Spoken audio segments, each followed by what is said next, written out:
en die manne wat Moses gestuur het om die land te verken, en wat na hulle terugkoms die hele vergadering teen hom laat murmureer het, deur 'n slegte gerug gaande die land te versprei. Watter land? Die beloofde land. 'n Slegte gerug. Wat het hulle gedoen? Het geleef. Hulle het gesê, nee, ons kan nie hy reëse verslaan nie. Nee, dis dit. Nee, dat. En hulle het 'n slegte gerug versprei en die mense het dit gehoor en die mense het dit geglo en hulle kon die beloofde land nie ingaan nie. Het ons dit vandag nog? Ja, wie is dit? Predikers. Van enige aard. Elke individu wat ooit met iemand anders praat oor die koninkryk van God is een van hierdie verspieders. Want die rede hoekom jy vir iemand anders te vertel van die koninkryk van God is omdat jy dit gesien het. Jy was daar. Jy het gaan kyk. Nou kom jy terug en sê, nee, dis dit. Praat jy die waarheid of praat jy 'n leuen? Vertel jy aan hierdie mense woorde wat hulle in die koninkryk van God gaan invat of onmaaklik hulle nie kan? Predikers, sendelinge, noem hulle maar wat jy wil. Ons is almal maar deel van dit, maar daar's baie mense wat toegewyd dit doen. Wat sê evangelie verkondig jy van die koninkryk van God? Wat gebeur as jy lieg? Die manne wat 'n slegte gerug aangaande die land versprei het gesterwe deur 'n plaag voor die aangesig van Jahwe. Daai 10. Hulle is nie eens woestyn toe nie. Vader het hulle getref, hulle is net daar dood. Hoekom? Want is hulle skuld dat die Israeliete nie kon ingaan nie. Hulle het gesê, die reëse van hierdie land is groter as ons God, ons kan nie ingaan nie.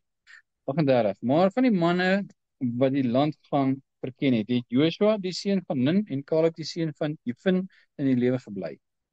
Daar's mense wat boodskappe bring na die volk toe en sê, dis wie God is, dis hoe hy oor jou voel, dis wie jy is, dis waar jou pad heen is, dis hoe dit gaan gebeur, dis wat jy moet doen, hier is jou 2 broodjies en jou 5 visies. Bring hulle slegte gerug of goeie gerug? Wat is 'n slegte gerug? Een wat veroorsaak dat jy nie in die land ingaan nie. Wat is 'n goeie gerug? Een wat veroorsaak dat jy in die land ingaan. Wat se gerug versprei ons? Is ons opreg? Is ons eerlik? Is ons onbaatsugtig? Bedoelende, ek gaan niks uitkry nie. Het ek 'n bybedoeling?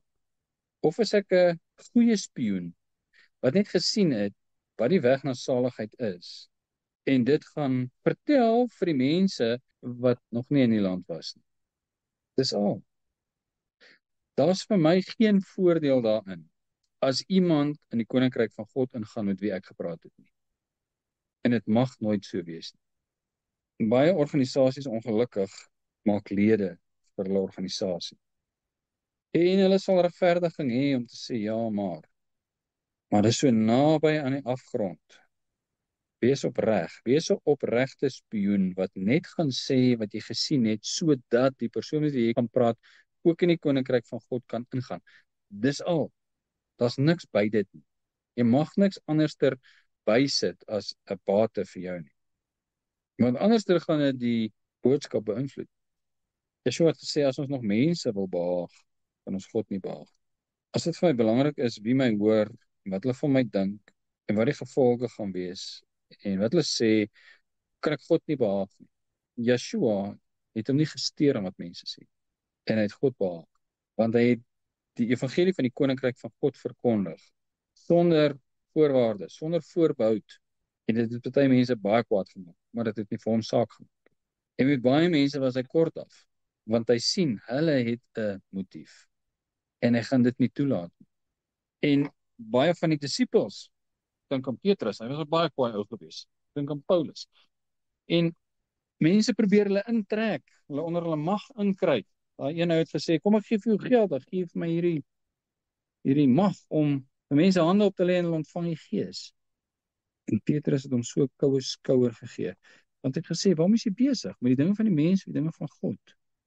En die mense het sekerlik gesê, is dit nou 'n Christen?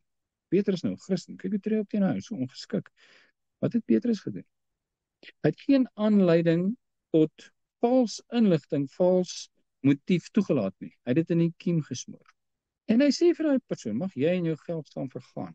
En daai persoon is 'n wedergebore lid van die liggaam van Yeshua. En hy sê vir hom so iets. Hoekom? Want daar was geen ruimte gelaat vir behaag van mense nie, maar slegs van God. En as hierdie dalk net kan aanleiding gee tot misleiding, lok dit. En hoe het Vader opgetree teenoor hierdie vals profete, te doodgemaak. Daar, plaag gestuur, en is dood.